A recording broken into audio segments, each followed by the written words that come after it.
வணக்கம். இன்றைய தினம் ஆடி தள்ளுபடியை பற்றி தெரிந்து கொள்ள இருக்கிறோம்.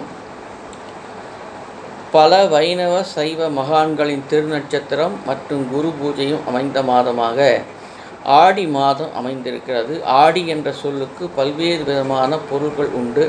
நீங்கள் கடைவீதியில் செல்லும்போது ஆடி மாதம் தள்ளுபடி என்று பல சுவரொட்டிகளை பார்த்திருப்பீர்கள். ஆம், கடைகளில் விற்பனை அதிகரிக்க அவர்களிடம் தேங்கியுள்ள பல விஷயங்கள் நீங்குவதற்காக விலை தள்ளுபடி செய்கிறார்கள்.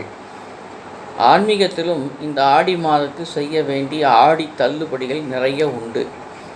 அவை என்னவென்று நாம் தெரிந்து கொள்வோம். நம்முடைய கெட்ட எண்ணங்களை தள்ளுபடி செய்ய வேண்டும்.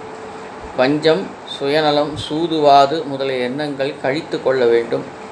உடம்பில் மாசுகளை நீக்கிக் கொள்வது போல உலகியலில் பல்வேறு காரணங்களால் மனதில் படிந்துள்ள கோபம், தாபம் முதலிய மாசுகளை கழித்து கொண்டு தூய்மை உடையவர்களாய் அம்பிகையை சரணடைய வேண்டும். நம்மால் கழித்து கொள்ள முடியாத குணங்களை ஆடி மாதத்தில் அம்மனை வணங்கி நின்றால் அவள் தள்ளுபடி செய்வாள் என்பதை தெரிந்து கொண்டோம். நன்றி.